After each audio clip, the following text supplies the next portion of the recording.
솔직하셔야 돼요. 화가 오더라도 얘기하는 용기가 이 공부에는 가장 중요했던 것 같아요. 제가 인생의 스승처럼 생각하는 사람 중에 정직을 가르쳐준 사람이 있는데 그 편입해서 만난 사람이에요.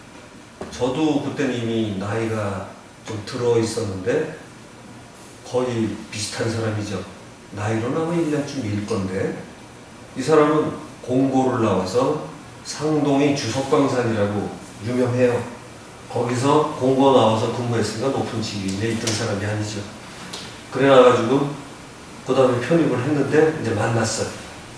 그래가지고 꽤 한 살 차이인데 나이들 그래서 친구로 잘 지냈고 지금도 뭐 지금 서로 바쁘긴 하지만 1년에 한 번 정도 만나는 이제 연말 연초 둘 중에 하나 이제 만나는 친구인데 이 친구가 제가 볼 때 너무 실력이 없는 거야. 이제 너무라고 붙여도 되는 게 야 엉망이고 수학 엉망이고 뭐 하나 예를 들어서 내가처럼 공부하다 간 사람하고 거기서 발전하면서 왔는데 이 기초가 너무 차이나. 너무 차이 나는 거야. 그러니까 야 저 사람은 어떻게 공부하겠나 이런 생각이 난 드는데 이 사람을 가만히 바라보다 내가 한 반년쯤 있다가 한 말이 있어요. 당신은 떠오르는 태양과 같은데 왜 나는 지는 애 같으냐. 당신은 내가 볼 때 나보다 실력이 분명히 무지하게 없다. 이 상태로 공부하면 당신은 평생 나를 따라올 수 없다. 내가 자신 있게 얘기하는데 그런데 당신은 떠오르는 태양 같은데 나는 지는 애와 같으니 야 정말 그게 그때 인생의 화두 중에 하나였어요. 왜 저 사람은 괜찮아 보이는데 저 사람보다 실력이 좋은 나는 왜 내가 볼 때 한심할까? 근데 왜 그럴까요? 내가 스스로 한심하게 생각하고 있으니까. 그때는 예를 들어서 대학을 다니다가 거기서 졸업을 하지 않고 편입을 했지만 어떻게 보면 그 젊은 나이의 신념이라는 게 뭐 그렇게 생각보다 뚜렷 자신 있는 것도 아니고 그러니까 흔들릴 때가 많은데 이 사람은 이상한 게 크리스마스 때 같은 데 되잖아요. 나이가 할아버지 할머니서부터 초등학생까지 편지가 와. 그것도 부러웠어. 근데 나는 사실 또 군대 경험이 그때 군대 갔다가 거길 간 건데 군대에서 경험이 그래요. 휴가를 보내주는 게 있잖아요. 뭐 잘 풀어서 포상과를 받은 적은 있어요. 이건 내 수학적인 능력이나 딴 걸로 간 거지. 그런데 거기에서 많이 주변 친구들이나 전우회라고 이 사람들이 해서 주는 게 며칠밖에 안 주는 휴가가 있어요. 내가 볼 때 분명히 거기서 받아가는 애보다 내가 잘해주거든. 도와주고. 근데 나 한 표가 아실아시게 떨어지는 것도 내 표가 항상 몇 개 없어요. 그때도 굉장히 사실 열등감 내진 짜증이 났어. 이게 뭐냐 이게. 그런데 그 사람을 바라보면서 이해가 되기 시작을 했죠. 그리고 그 사람을 보면서 가장 부러웠던 게 저 사람이 떠오른 태양의 비결도 알았어요. 그 비결은 자기는 실력이 없는 걸 인정을 해요. 난 참 이런 사람 간단한데 내가 서울대학교 다닐 때 주변 사람은 그런 사람이 없었어. 왜냐면 어디서 자랑하고 칭찬했는데 익숙하기 때문에 그러고 실력 있고 인정받는다고 하면서 한편으로는 그 자리에서 무너질까봐 걱정을 하는 게 마음에 깔려있거든. 그리고 서로 간의 경쟁도 대단하고. 근데 이 사람은 경쟁을 안 해. 좋게 얘기하면 자기와의 경쟁이죠. 나는 지금 실력이 없어. 근데 계속 노력하기 때문에 분명히 지금보다 나중엔 자기가 나은 인간이 되어 있을 거예요. 그때 목표가 이 사람이 어떤 거였냐면 지금은 대학 교수를 하고 있는데 초등학교 선생이었어요. 초등학교 선생을 하려면 학력이 필요하잖아. 그래서 그것도 방송통신대학을 했나 뭘 했나 해가지고 그쪽을 좀 해갖고 들어온 거예요. 편입도. 그냥은 안 되니까. 아시다시피 방송사에 예전에 원서 내고 그냥 사람 없어서 할 정도 됐었으니까. 그러고 갖고 온 거예요. 그 기초도 없지. 그런데 이 사람이 지금은 어느 정도냐면 총장 후보인데 그래서 아깝게 떨어지고 있어. 그것도 주변 사람이 추천해서. 꽤 괜찮죠? 그 멋진 거잖아. 교수들이 밀어주는 추천 후보인데 재단하고 등등해서 좀 밀려가지고 아쉽게 뭔가 안 되고 있는 멋진 총장 후보예요. 그때 그렇게 실력 없던 사람이. 보통은요, 그 정도면 포기하는 거예요. 실력이 없어. 그 내가 봐도 정말 실력이 없었어. 주변에 그 정도 내가 친한 사람 중에 제일 못한 사람이니까. 그런데 이 사람이 지금도 행복하게 살아요. 그러니까 중요한 건 그거야. 그 지금도 자기 최고라고 안 해. 참 괜찮죠? 그래서 저희가 우리나라 사람 행복하지 못한 이유가 그 사람한테 전혀 적용되지 않는데, 뭔가 경쟁의 울타리에서 뭔가 자기 인생에 대해서 별로 고민도 안 해보고 자기가 남한테 대접받는 직업을 고르고 이래서 갔는데, 다행히 그나마 그게 적성이 맞는 사람은 살아요. 아니면은 별로 행복하지 못하고 밥벌이로 전락하고 살아. 사실 그게 굉장히 재밌는 일이어야 됩니다. 이렇게 사는 거죠. 그런데 그 사람은 내가 한국에서 본 굉장히 몇 안 다닌 인간이고, 그렇게 끊임없이 하더니 교환교수로 미국 갔다 그 LA에 있는 거 뭐죠? LA도 비싼 대학 있죠, 그거. UCSC. 거기 갔다 오고, 그러니까 이제 영어도 잘하고 교수 할 만큼 수학도 기초는 좀 하고, 아주 잘하지는 않아도 웬만큼 다 해. 괜찮은 교수야. 실력도 있고 교양머리도 있고 괜찮은 교수가 됐어. 근데 사실은 그게 정상이죠, 그죠? 그때서부터 노력하면 지금 나이가 있잖아요. 근데 사실 보통 그런 사람 교수 되기도 어렵지 않아요? 집도 잘 살지 않아요? 그러니까 돈 써서 된 사람도 아니에요. 근데 이상한 길이 열리는 거야, 이 사람한테는. 그래서 교수도 됐고 뭐도 됐고 뭐 이러면서 교수 되기 힘들었는데, 그 사람은 때 되면 돼 그냥. 그래요. 그리고 딴 사람 볼 때도 참 따뜻하게 해주고, 그 사람이 그때 저한테 푼 저주 같은, 저주는 아닌데 저한테 했던 얘기가 있어요. 교회를 열심히 다니는 사람이랑, 서령, 내가 서령에서 언제나 기도할게. 언제나 하나님 품에서 살길 바래. 그래서 웃기는 소리 하지 마고, 그때 제가 배운 지식을 다 동원해서 하나님이 이상하거나 기독교가 이상하다는 걸 제가 논박을 하고 그랬어요. 대개 논쟁은 내가 이겼는데 끝날 때 노상하는 소리. 내가 서령을 그래. 그래도 서령을 위해서 기도할게. 이게 이러는 거야. 요즘에 조금 바뀌었지. 야, 좀 더 믿어야지 그러면 되겠니? 이러고 지금 조금 바뀌었는데, 이제 제가 더 골수가 돼버렸지. 근데 실제로 그분한테 바로 아까 얘기한 그 정직. 제가 그만큼 정직한 사람을 제 주변에서 보고 살지 못했어요. 그게 참 중요할 것 같아요. 자기한테만 정직하게 딱 던져놓으면 이게 자기를 내려놓는 거거든요. 근데 우린 그걸 못하죠. 그리고 학력 좀 괜찮거나 나한테 대해서 좀 괜찮은 거 잘 못해. 그것도 학교도 아예 못 들어가면 들어간 것 때문에 무서워. 우리나라 학력 위주가 되니까. 들어가면 이제 무슨 대학까지, 대학 들어가면 거기서 전공이 뭐가 커트라인 높았지 내 평생 외우고 다닌다. 그쵸? 그 평생 외우고 다닌다, 그게. 그 정말 쓸모가 없는 건데. 그리고 정말 이 사람이 좋아하는 전공을 골랐나, 이런 쪽에 비중을 우리는 보고 있지 않아요. 그래서 앞으로 아마 교육이 제대로 되려면 바로 그거를 고를 수 있는 과정이 중고등학교 때 선택을 하게 해주고, 대학을 그걸 선택할 수 있게 해줘야 되잖아요. 근데 우리는 뭘 선택할 수 있는지 모르잖아요. 부모서부터 거의 아무도 모를걸. 그리고 공부 좀 해서 이만큼 들어가고, 사자 들어가면 대접받고 먹기 살만하니까 그래서 좀 살아요, 그죠? 근데 그렇지 않으면 이제 평생 고생하고 살든가, 그나마 또 벌이가 괜찮으면 좀 괜찮은데, 그것도 아니면 내가 좋아하는 게 뭘까? 내가 좋아하는 걸 위해서는 삶도 좀 낮춰도 난 괜찮아. 벌면 더 좋지만 아니어도 문제없어. 이게 될 수 있을 텐데. 자신만 있다. 그래서 정직이 이 수련에서는, 또는 여러분의 행복을 찾기 위해서는 정직하지 못하면 결코, 절대로라는 게 사실 몇 개 없어요, 수련에서. 근데 이건 절대로. 자신에게 정직하지 않아, 남한테 얘기하지 않을 때 자신에 대해서 솔직하게 털어놓고, 솔직하게 입장을 한번 써보고, 나는 이런 인간이야.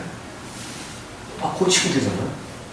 그게 바로 제가 지금 제 친한 임씨인데, 그 임 교수 그 친구가 정말 그거를 잘, 아직도 망가지지 않고 잘 살아요. 근데 그걸 놓치지 않고 살고 솔직해. 그 친구가 대학 때 어떤 유부녀를 좋아했어요. 그걸 털어놓으면서 울었어, 제 앞에서. 그거 얘기 안 하면 모르는 거거든. 나 왜 이래? 이러면서. 그런데 울면서 얘기하고 그러면 고칠 수 있죠, 그죠? 참 고마웠어. 사실 그런 거 어떻게 보면 치부이기도 하거든. 그 한편으로 뭐 자랑으로 얘기하는 사람이 있을지 모르겠지만 그런. 근데 그분이 저도 아는 분이었거든. 그 상대를. 근데 더더욱 얘기하기 어렸을 텐데 그 얘기를 했어요. 그래서 참 우리가 자신에 대해서 정말로 솔직할 수 있다는 게 솔직을 해버리는 순간에 그 사람의 죄가가 덜어져요. 우리 도리어 자기 이상하게 볼까봐 못하는데 제가 그 얘기를 듣고 나니까 그 사람이 이상하게 보이는 게 아니라 모르지 이상하게 볼 사람도 있겠죠. 뭐 정적이라든가 뭔가. 그런데 저는 볼 때 야 내가 이 사람한테 배울 게 도대체 한두 가지가 아니구나. 그러니 떠오르는 태양처럼 보였지.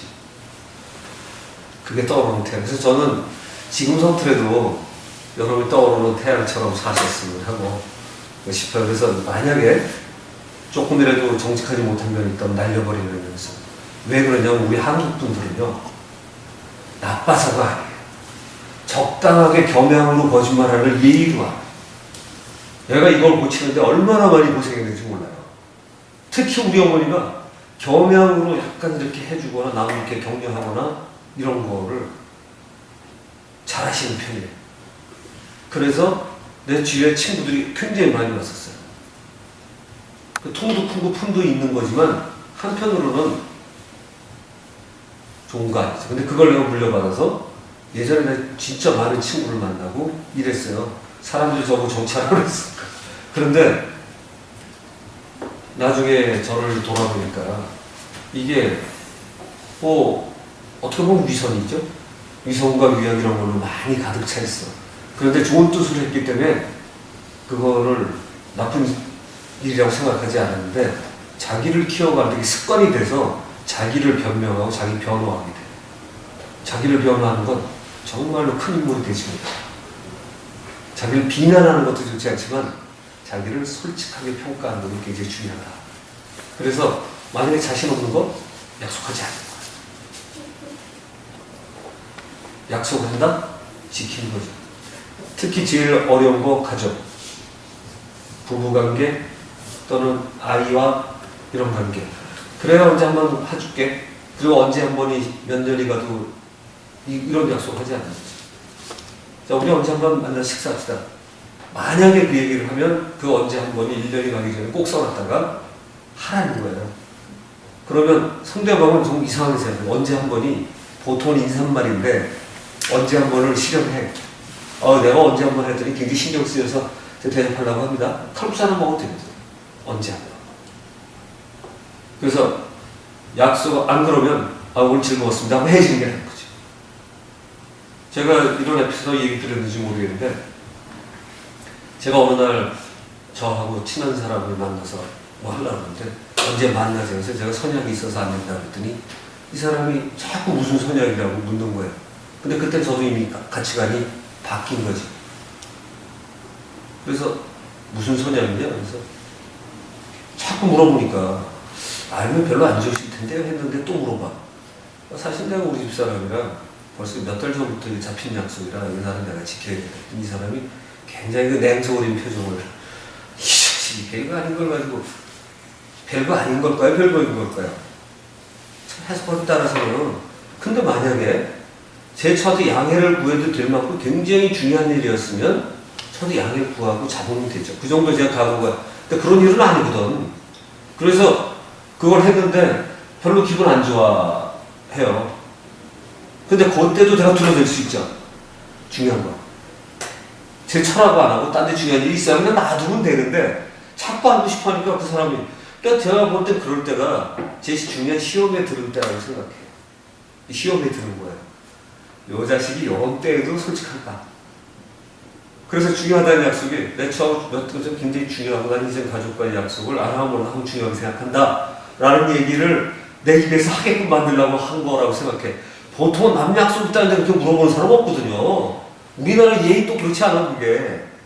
근데 끈질기게 물어봐서 꼭 그 소리를 듣는데 아마도 그건 우주가 저한테 시킨 걸 거라고 생각해. 그 소리를 하고 나서 제가 지금도 이렇게 사례를 들 정도로 제가 기분이 좋았어요. 야, 내가 드디어 성공했다. 성공했구나. 내가 우리 가족하고 지낸 약속 때문에 단번을 미룰 수 있게 됐구나. 보통 우리는 그거 바꾸죠. 당연히 바꾸는 거지, 그거. 한국 남자는. 그건 아무 문제도 안 되지. 근데 그런 거를, 뭐지, 요즘 젊은이는 날씨도 모르겠다. 우리 땐 그래요. 그래서 그렇게 지냈었는데, 제가 여러분한테 강조한 그런 거. 이 수련을 하시면서 정직, 솔직, 이런 거. 그러니까 자기가 약속을 할 때는 꼭 지켜가는 이거. 이게 중용의 하이라이트죠, 그죠? 성실, 말을 이루는, 지키는 거, 실천하는 거. 그래서 그것만 되기 시작하면 보는 사람이 달라보기 시작을 하죠. 그리고 제가 지금 그 친한 그 친구를 존경하기 시작하던데 바로 그거 아니겠나요? 그죠? 자기만은 지키려고 하고 창피해도 자기를 드러내고 이거. 근데 제가 그걸 결심을 했더니 상황에 맞춰서 둘러대고 싶어지는 거예요. 아까 같은 경우 둘러댔으면 그 사람한테는 냉소 어린 표정을 안 받았을 텐데 그 답을 알아버리겠어요. 그런데 그거 안 한 거죠.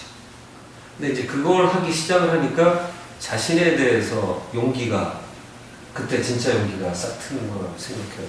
그래서 제가 감히 얘기하건데 만약에 여러분의 뜻이 크면 클수록 그걸 잘하셔야 돼요. 특히 프랑스로 시작했다? 당연히 해야 돼. 아시겠죠? 예, 우리가 어느 분야에서 인생을 살아가고 뭐 할 때 자기 분야에서도 이렇게 되면 자기 주변에서 그 사람 보는 게 처음엔 이상하게 보지만 나중에는 신뢰도가 생기고 그 사람하고 약속하면 아 이건 반드시 저 사람 실천하겠구나. 그러니까 저한테 그렇게 냉소적으로 돌아선 사람이 속으로는 어떻게 생각할까요? 뭐 저런 놈이 있어 하지만 속으로는 아내랑 지킨 약속이면 나 혼자 약속 지키면 지키겠구나라는 생각이 들었을까요? 안 들었을까요? 그죠? 그런 거죠. 그래서 유혹에 넘어가시면 안 되는데 그 유혹은 그렇게도 돌아오더라고요. 그래서 이제 그 사소했던 게 어떤 때는 놀랍게 시험 때 올라요. 약속을 했는데 혼자 스스로 약속을 했는데 이 자식이 지키나 안 지키나 상황이 싹 들어더라고요. 그래서 여러분이 그렇게 해보시기 바랍니다. 자, 오늘 아까 제가 얘기 드린 건 연결시켜서 하나 드렸죠.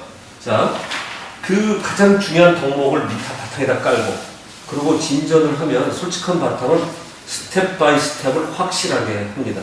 자기를 변호하는 사람은 스텝 바이 스텝이 안 돼. 올라간 것 같은데 허상이에요. 기독교식으로 하면 반석 위에 지은 집이 아니에요. 모래성 위에 지은 거기 때문에 왜? 자기를 변호하고 있는데 어떻게 나중에 자기를 찾겠어요. 그죠? 그 자신을 철저하게 해부해야 돼요. 네, 철저하게 해부해야 돼요.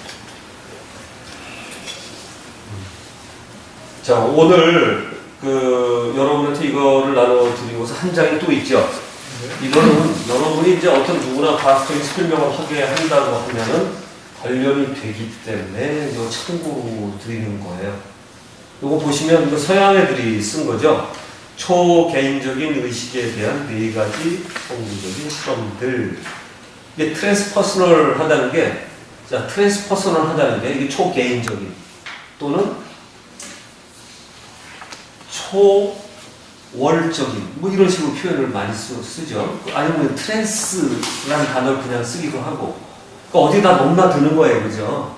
근데 이게 요새는 초개인 심리학, 트랜스퍼스널 사이콜로지라고 하고 초개인 심리학이라고 하다가 요새는 그냥 트랜스퍼스널 사이콜로지 이렇게들 많이 해요.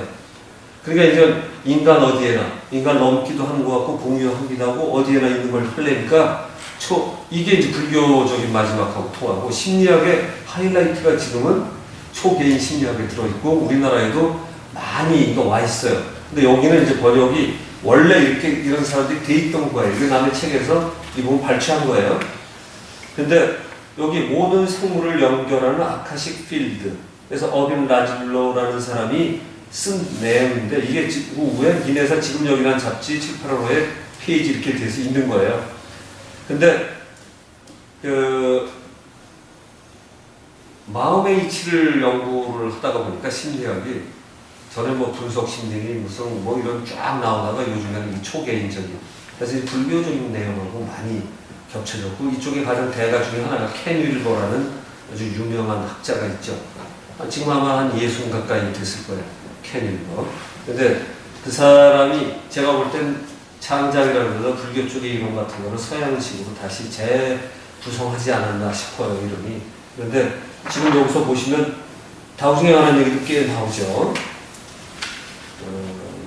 제일 밑에 보시면 다오징 에너지 장들이 온 우주에 널리 퍼져 있는 정보장에서 생성되고 유지된다고 결론 지었다. 사람의 뇌는 이러한 정보장과 교감하여 일종의 홀로그램으로서 다오징 에너지장을 감지한다. 이 표현이 꼭 맞는지는 몰라요. 그런데 사람의 뇌라는 단어를 썼기 때문에 지금 이거를 얘기하는 거예요. 어떻게 보면 여러분의 주체, 여러분이 참나라고는 알지 못해도 여러분에 있는데 지금 여러분 안에서 답을 주고 있는 어떤 시스템, 그 존재, 이거라고 쓰는 게 더 정확할 수 있어요. 왜? 뇌라는 표현은 사실 어떻게 보면 정확하지 않아요.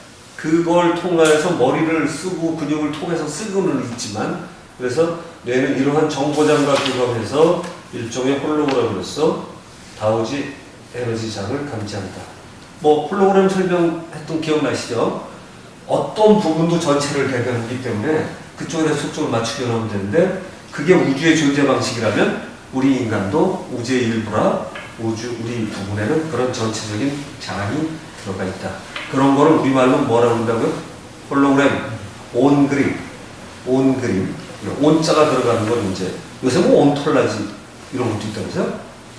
서양에는 뭐 학문이 자꾸 분화가 되는데, 근데 어떻든 이거는 거의 최고의 정보장을 아카식 레코드가 정보장이라는 개념을 써서 한 것뿐이에요. 그러니까 약간 굉장히 인도식의 개념이 많이 가 있어요.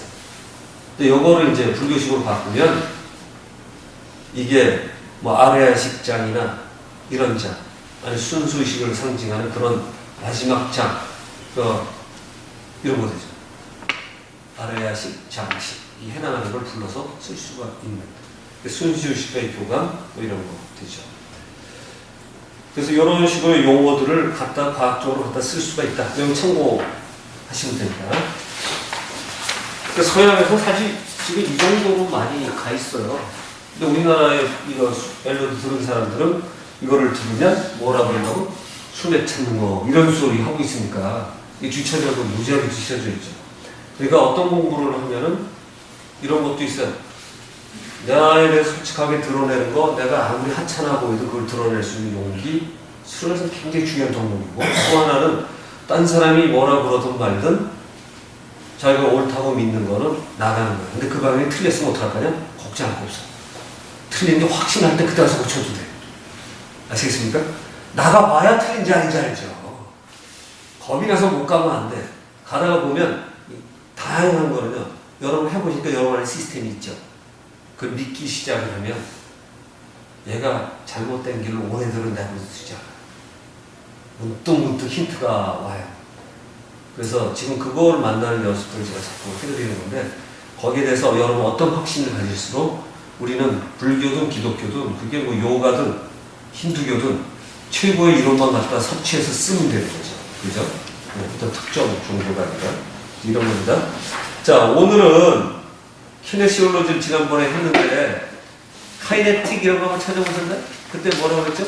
동작이 카이네틱 하는 게 뭐가 오면 반사 운동을 하는데 자기도 모르게 눈을 감는다든가 코를 피한다든가 자기 예상돼 있지 않아. 그런데 보통은 어떤 우리가 방향성 있는 운동을 보통 인간은 해요. 또 벡터라고 그러죠. 그러니까 힘이 있는데 방향이 있어. 이걸 벡터라고 그러죠. 힘은 있는데 방향이 없는 게 스칼라예요.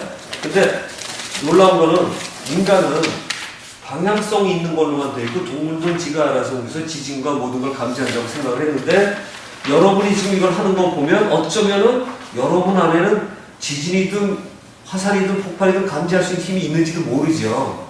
놀랍게도 이 도구를 들면 알 수가 있는데 여러분 머리가 모르는 것처럼 감지가 오는 게 여러분 뇌에서 감지하지 못하게끔 바뀐 거예요. 어떻게 보면 옛날 고대인들은 어떻게 보면 그거를 지금도 원시 부족 같은 게 그거 드는 사람이 있다고 그러죠. 그거는 고감각적으로 연결이 된 거예요. 초감각적으로 온 거는 도인들이 돼야 되는데 그게 아니라 고감각증이 남아서 뭔가 떨림이, 야, 이거 3일 전부터 먹었네? 이거 가능한 거야, 그죠? 무슨 집신벌레는 바퀴벌레가 움직이는 것처럼 쥐강둥이처럼 가능한 거죠. 그러니까 고감각이 어떻게 예민하에 따라서 바닷물이 움직이든 지진이 오든 하는 거에 예민한 동물들이 있는데, 우리 인간도 사실은 느끼고 아는데 불구하고 얘가 감지를 못하니까 안 되는 거죠. 얘가 감지를 못한다는 건 결국 이런 거죠. 얘가 감지하는 건 뭘 감지하는 거예요? 얘가 안다고 생각하는 건 뭘까요? 이거 쉬워요, 우선. 이렇게 이름을 그렇게 막 얘기해 놓으니까 일단 역치라는 게 역치. 어떤 리미트. 감지하는 최소의 선이 있으면 이 리미트 아래를 인간은 못해. 없는 거예요. 없다고 해요. 뇌는, 인간의 몸은 없다고 그러지 않겠죠. 뇌가 감지를 못하기 때문에 없다고 인식하는 거예요. 문제는 인간은 그렇게 인식을 해요. 그런데 저 아래 밑에 있는 숨어있는 장식인 이것까지 놓고 보면 걔는 알고 있는 거예요. 지금 여러분이 이걸 통해서 그 읽어내는 연습을 하고 있는 여러분 몸이 알고 있다라는 걸 인식하는 거예요. 근데 문제는 현재의식이라는 단어가 쓰는데, 현재 내가 뜻에서 알아내야만 하는데, 저 밑에 잠재는 저 어떤 무의식에서 알아봤자 현재 내가 모르는 거죠. 수련은 어떤 걸까요? 저 밑에 아는 걸 현재의식으로 알아내는 링크시키는 수련이에요. 그죠? 읽어내는 내 안에 있는데 내가 못 읽어내는 걸 내 현재의식으로. 현재의식은 지금 여러분의 의식 수준을 얘기를 해요. 사람마다 다르죠. 그러니까 이 의식 수준이 올라가면 안 돼. 근데 여러분 벌써 의식 수준이 많이 올라가는 거예요. 그래서 뭐야? 이게 돌아간 줄 아니까 지금 얘기해도 동물도 그러면 사람도 가능은 하겠네? 얘가. 그런데 그게 미세한 거는 얘가 못 읽어. 얘는 알아내는데 사람 머리에서는 그걸 없다라고 꺼버리는 거죠. 그죠? 감각이라는 건 다 그래요. 감각이라는 건 이렇게 해서 있는데 어떤 사람은 이러는데 아프다고 해요. 지금 요 자세로. 안 닿는데. 이 몸이 예민한 사람이 있어요. 그럼, 이런 분이 있어요. 여러분 성경책에 나오는 예수 그런 거 있죠? 누가 했더니 기운빠지는 느낌 누구야? 아픈 사람이 만지니까. 그런 것처럼 그런 사람이 있어요, 실제로. 그건 몸의 감각이 고감각인 사람. 근데 고감각을 수련하는 사람들이 고감각이 좀 생겨요. 근데 이 고감각이 늘면 늘었다고 생각하는데 이해력이 안 따라가고 꽝이에요. 고감각이 느는 거 갖고 손해봐. 왜? 그게 진짜라고 생각하니까. 감각은 어떤다고요? 고감각이든 감각이든 내 머리에서 재구성을 하는 거죠. 재구성을 해. 그렇게 해서 나는 그렇다고 인식을 하는 거지. 그게 내 알의 수준이에요. 그죠? 제가 이렇게 알의 수준이라고 표현한 건 알로 받아들이는 게 인식이라고 그랬죠. 그리고 뜻을 세워서 아는 게 의식이에요. 다른 거예요. 다른 거예요. 영어도 이건 분명히 달라야 되면 다른 거죠. 그래서 그거를 알아채는 연습을 하기 시작을 하면 여러분은 나중에는 도구가 없어도, 지금은 이 도구를 들어야만 읽어내는 거고, 나중에 제가 이제 여러분 점검해내는 건 도구가 없어도 저 사람은 하네. 돼요. 근데 원리가 이미 시작됐기 때문에 여러분은 저거 가능하네. 빨리 했으면 하는 부러움이 있겠지만, 그러나 여러분 다 되는 거예요. 왜? 제가 되면 다 돼요. 여러분이 하는 과정, 제가 했던 과정을 줄여서 지금 여러분 나눠서 드리는 거거든요. 다 되는 거예요. 그리고 저 뒤에 계신 분들 되는 분들이 좀 있고, 또 돼가기 시작하는 분도 있고, 돼요. 자, 그러니까 이 근육역학이라는 건 내 안에서 어떤 방향을 정해서 가는데, 보통은 걷는다 이렇게 생각을 했는데, 가장 최상의 빠른 길이 과연 이 길일까? 우리는 보통 직선길이 최고인데, 어떻게 보면 축지법 같은 걸 누가 쓰라고 그러면 여기서 부산까지 가야 되는데 전혀 다른 길로 갈지도 모르죠. 그죠? 얘가 빠르기도 하지만 굉장히 빠르신 그 빠른 걸음에 이게 뭔가 또 다른 지름길이 있을 가능성이 있어요. 그건 직선이 아닐 가능성이 많이 있다고 사실.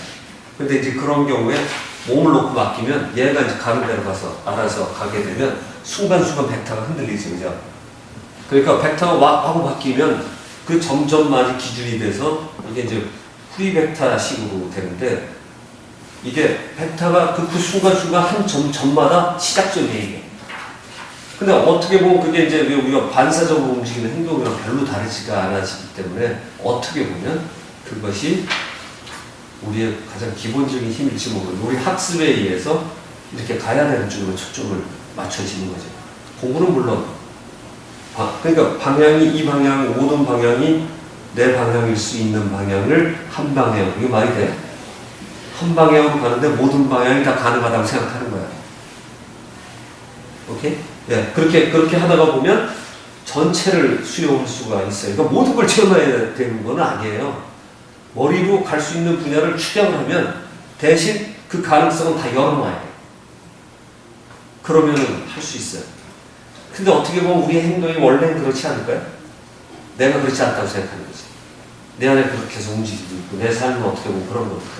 그래서 그런 인식을 키워가는 거라 근육역학은 그거의 증거예요. 사실 이 근육역학은 가장 중요한 게 뭐냐면 이렇게 해서 답을 찾아내는 도구이기도 하지만 제가 이렇게 말씀드리거나 불교에서 얘기하는 그 모든 원리나 종교의 최고 원리가 눈으로 보여줄 수 있는 증거가 이 근육역학이에요.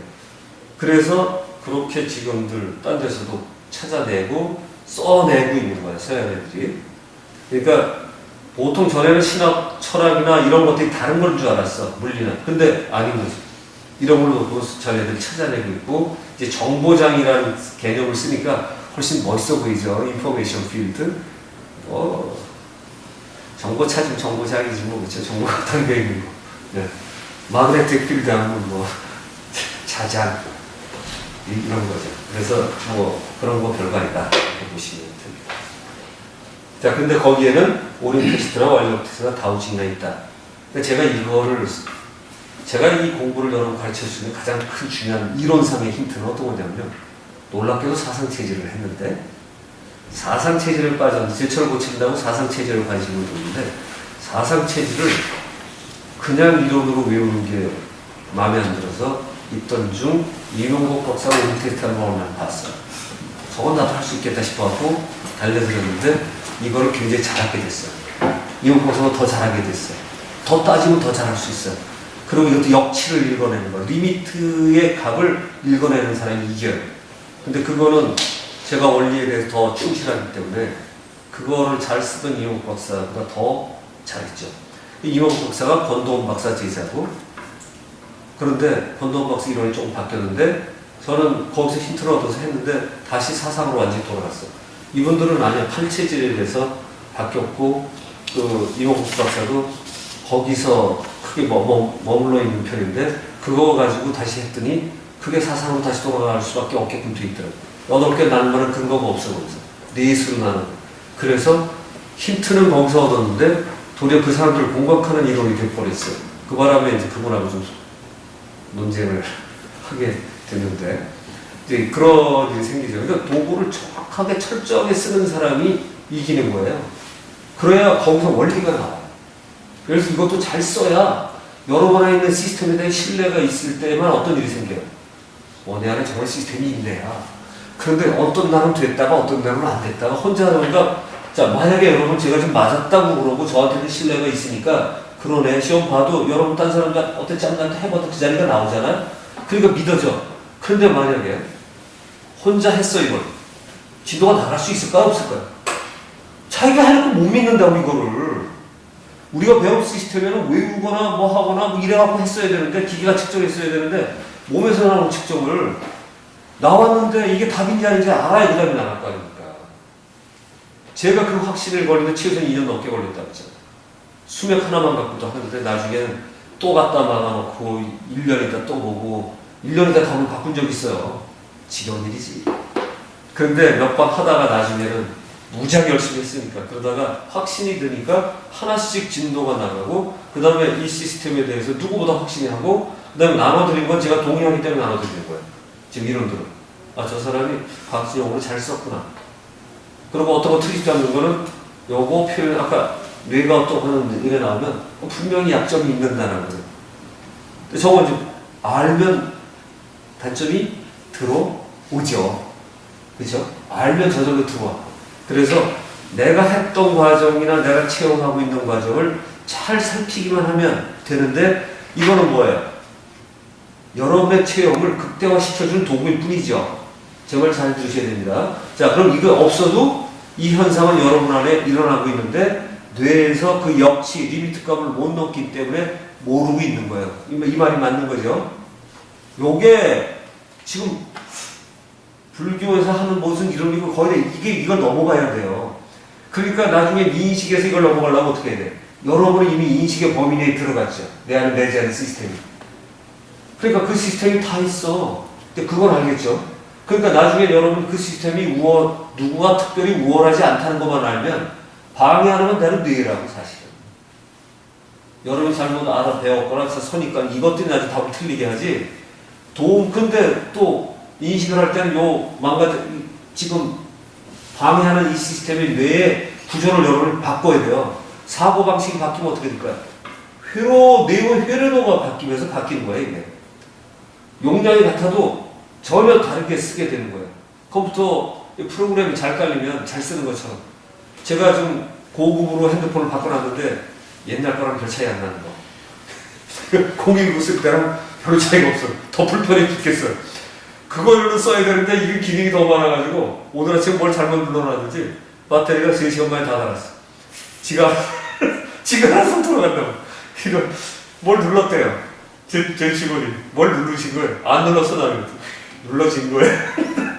왜 그런지도 몰라. 그러니까 이런 거예요. 그러니까 우리 얘는 생각보다 굉장히 대단하게 쓸 수 있을 것 같지만 여러분이 사고 구조를 잘하면 잘할수록 얘를 뒤바꿔놔요. 그런데 확 바꾸려고 그럴 때는 어떻게 되냐? 졸려. 얘가 거부하는 거야. 졸리거나 하기 싫어해지는 거 얘가 거부하는 거야. 회로가 안 뚫리거든. 자, 공부한 것들 다 겪어봤을걸? 뭐 좀 하려고 그러면 아이씨 TV 보거나 만화책 보거나 뭐 이런 거 볼 때는 왜 이렇게 잘 되는데 게임하거나 책만 딱 보기 시작하면 졸려. 그쪽은 회로가 열려야 되는데 안 돼. 어느 정도 열리기 시작하면 그때서부터 뚫려요. 그러니까 공부한 연습된 사람은 그쪽은 돼. 그쪽이 열리는 거예요. 그러니까 손 이런 걸로 해서 막 해서 북한에 올라온 사람은 조금 다르지만 그쪽에 회로가 열리는 거야. 그 안에 회로는 무한히 갈 수 있는데 안 열리는 거죠. 이게 뇌와 마음과의 관계일 거예요. 마음이 주체야. 뇌가 쓰면 회로는 열려. 그러니까 뇌각하는 사람들은 뇌가 주체하는 천만에 그럴 리가 없지. 뇌 나도 갖고서 누워있는 사람들 보면 있어도 못 쓰는 사람들 많기 때문에 나중에 고쳐놓으면 또 움직이잖아요. 걔가 주체는 아니야. 그런데 쓰면 바뀌죠. 그죠? 그러니까 우리가 사고하는 과정을 잘 관찰하면 저쪽은 안 봐도 틀 잡을 수 있어. 저런 거 저한테 배운 건 이런 거예요. 이게 뭐죠? 인식을 제대로 하는 법을 지금 저희가 익혀나가는 거예요. 이게 제일 중요한 거예요. 그렇게 해서 사실임을, 팩트임을 찾아가려고. 진리고 오간에 그 다음 얘기고, 팩트임은 되는 거 아니에요? 그죠? 팩트임. 그걸 하려고 합니다. 그러니까 만약에 졸린다, 뭐 한다, 이게 자기가 볼 때 무지하게 지루하든가, 또 하나는 알쏭달쏭한데 좀 머리에 잘 안 들어. 그럼 답답해져요. 그래서 자기 머리의 구조는 그런 식으로 회로가 열려가. 그러다가 나중에 남들보다 더 뚫리면 딴 사람이 그 뚫릴 때까지 못 이기는 거예요. 결국엔 바뀌어. 결국엔 머리가 바뀌죠. 안에 뇌 구조도 바뀌고. 뭐 당연히 바뀔 거예요. 그럼 뭐 FMR에 찍어봐서 생각하기만 해도 바뀌게 돼 있으니까. 그러니까 그거는 자, 그렇게 가시고요. 그래서 근육역학은 우리가 쓰는 중요한 도구이기도 하고 또 하나 그 중요한 도구는 바로 거기에 원리가 숨어 있어서 그거를 증명하는 수단이기도 하다. 이거의 원리만 풀면 바로 이게 여러분 안에 내재 있는 시스템을 설명할 수 있는 가장 확실한 증거다. 저는 아마 실험 중에 이거보다 확실한 실험이 과학적인 실험이 있을까? 없다고 생각해요. 이게 무슨 의대도 어디든 간에 집어넣고 한다 그러면 기계로 수치로 익숙해서 그렇지만 이 과학적으로 이거보다 더 확신이 될 만한 증거가 어디 있을까요? 한 시간만 배우면 다 들어가는데? 다 들어가는 건 객관적인데? 이 팩트를 이길 만한 과학적인 능력 어디 있어요? 거기 찾아내야지. 합리성도 찾아내야지. 그 원리를 찾아내는 게 이제 중요한 또 다른 거지만 거기서부터 실험을 시작하는 거죠. 그래서 여러분은 저하고 어떻게 하는 거죠? 실험을 하시면서 이거 배워가는 거예요. 그렇죠? 네. 끄떡하셨으면 나중에 끄떡 안 하면 안 한 부분이 있다거나 뭐 하면은 끄떡해놓고 왜 그러시냐 그럴 거예요. 끄떡했어요? 네. 이게 거의 제일 중요한 내용이에요. 여기에 모든 원리가 다 숨어요. 그러니까 저렇게 멋있게 쓰는 것보다 저렇게 멋있게 쓰는 거는요, 여러분이 이치원에서 확신만 있으면 책 몇 개 해외 이론 갖다 집어넣어서 연결하면 저 책은 나오는 거예요. 중요한 건 저게 여러분 머릿속에 들어가 있는 거예요. 원리. 그리고 이거보다 모자라면 뒤집어낼 수 있어요. 그럼 이해하시겠죠? 자, 그래서 다우징과 이런 것들이 다 근력학의 범주에 넣어서 들어갑니다. 그래서 원래 다우징 오링 테스팅이나 오링 테스트 연습도 좀 하는데 요새 제가 요즘 덜해요. 참나고 발현하고 연습시키는 것 때문에. 기감 증가 실수는 이따가 잠깐 영어 하고 할 겁니다. 자, 오늘은 여러분한테 좋은 생기 찾기가 하고 하방향 원주형 좋은 쪽을 다 할 거예요. 나한테 좋은 거. 그리고 다음 주에는 제일 좋은 거. 이런 거 할 거예요. 제일 좋은 거. 요번에는 제일 좋은 걸 찾아야 돼요. 시험이 제일 좋은 거 찾는 게 시험이에요. 그러니까 벌써 좋은 거에서 제일 좋은 거로 발전하고 있죠. 제일 좋은 거부터 하게 될 거고, 자신에게 제일 좋은 걸 하다가 시험은 뭘로 하냐. 외워도 소용이 없는 게 주제를 딴 걸 드려요. 석가, 예수 또는 아버지, 엄마 이렇게 막 바꿔서 하라는 거예요. 시험 때는 그래서 얼마나 많이 기대를 걱정하실 게 없어요. 그래서 연습해서 외우고 나서 아무 소용도 없고. 자, 그래서 여러분 좋은 생기 이것도 찾고, 하방 원주형 생기 살기 찾고, 상반형 원주형 생기 이런 거 찾고, 그 다음에는 여기 짝이 되는 것도 같이 찾으시고. 자, 유동지기는 이제 이런 거네요. 주파수 맞추기는 채널링이죠. 영어로 얘기하면 채널링. 채널링이라는 건 우리는 어떻게 한다고요? 보통 기계는 그 주파수 대역에다 이걸 갖다 돌리거나 아니면 눌러서 그걸 가게 되어 있는데, 우리가 인간이 하는 거는 머릿속에서 어떤 생각을 명확하게 하는 것. 그러니까 똑같은 단어를 써도 생각이 다르면 전혀 다르다. 그러니까 만약에 똑같은 단어를 쓰고 있다? 당신 생각하는 그 단어는 뭡니까? 하고 확인해야 돼요. 이게 공부 시작이죠. 명가명, 비상명. 도덕경 시작하면 이게 바로 그런 거예요. 이름을 그렇게 했어도 다르게 규정하면 안 돼. 도가도 비상도, 명가명, 비상명 시작하는 이런 거. 정확하게 어떤 용어를 썼으면 용어가 어떤 뜻인지. 근데 한문에는 이게 기초죠. 뭘 어떻게 정의했느냐. 개념 뭐라고 정의하고 들어가죠. 근데 우리는 한문하고 나면 사회생활을 잊어버리는데 수련을 철저하게 난 이거라고 정의했다. 그럼 그거를 머릿속에 꼭 기억하시고 하셔야 됩니다. 자, 요거는 유동직이 생기는 제가 한번 보여드리고, 실제로는 여러분은 이렇게 안 하고 문을 찾아요. 이거는 예를 들면 유동직이 생기는, 유동직이라는 게 그래서 꿈틀꿈틀 가는 거예요. 근데 보통 기운이 다 움직이죠. 근데 이 유동직이는 이제 문이 있으면 막히기도 하고, 그래서 보통 가게터나 이런 데가 이제 중요한 차이가 있는 건데, 예를 들어서 여기에 이제 기운이 이렇게 있으면 외부하고 통할 거죠. 유리창도 외부하고 통하는 통로인데, 문을 어디서 낼 거냐가 이제 중요한 거예요. 여기서 하게 되면 이런 거죠. 여기서 이제 만약에 어떤 기운의 핵이 들어오면, 여기 유동직이 생기가 있는데, 여기에 해서 조금 좋은 기운이 있다 보면 얘가 어디로 들어가나 놓고 따지면 얘를 맞추면 여러분도 나중에 이렇게 돼요. 얘를 따라가는 얘를. 그러면 얘가 움직이는 대로 허락하고 몸은 얘가 움직이는데 방해가 안 되게끔 해줘야 돼요.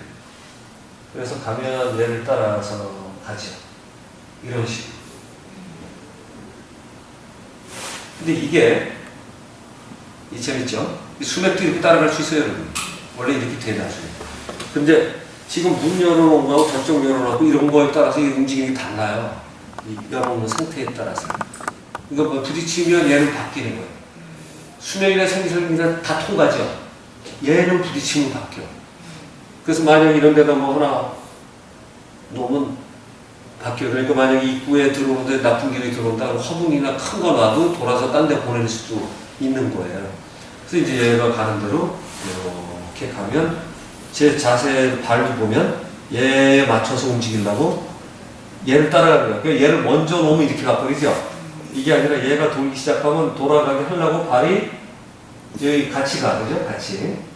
그래야 이 각도를 유지하죠, 그죠? 어디로 갈지 모르거든. 얘가 도는 대로 따라가줘야 돼요.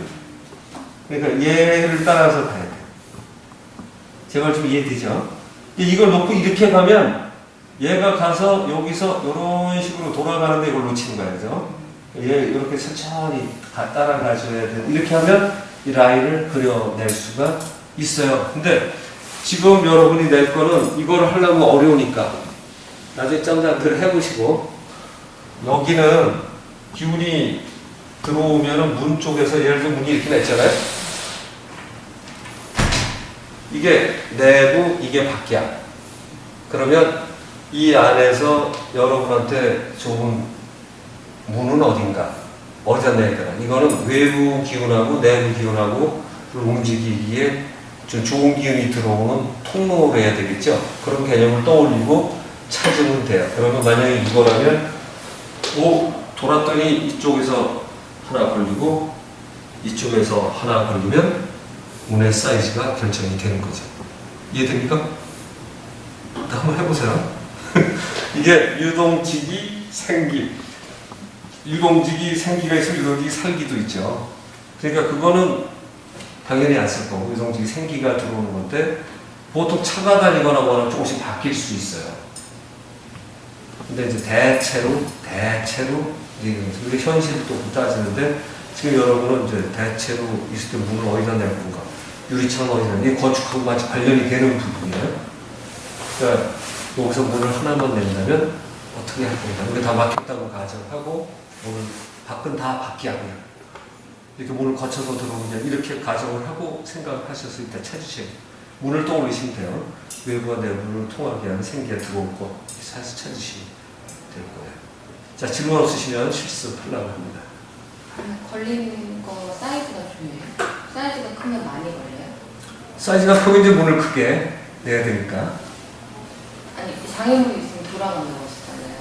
그러면 얼마나 장애물 사이즈에 따라서 문을 아니, 지금은 이제 어떻게 생각을 하냐면, 저 밖에가 요 밖에 요거 빼놓고 다 그냥 똑같은 거예요, 그냥. 밖에 뭐 없어요. 없다. 요 공간하고 밖에 그냥 다 밖이에요. 밖에 지형은 다 잊어버려요. 그렇게 하고 하는 거예요. 그러면 이제 여기서 방향을 어떻게 낼지 이거는 그 사람에 맞춰서 다르게 나타나는 거예요. 보통 집은 어디다 북쪽이 이렇게 내야 되는데 그게 아니라 그 사람의 기분에 맞춰서 달라지기 때문에 나에 맞는 걸 떠올리시면 찾을 수 있어요. 누가 찾아주지? 내 안에 있는 시스템. 얘만 믿으면 정말 이게 이상하게 뭐가 많이 나와.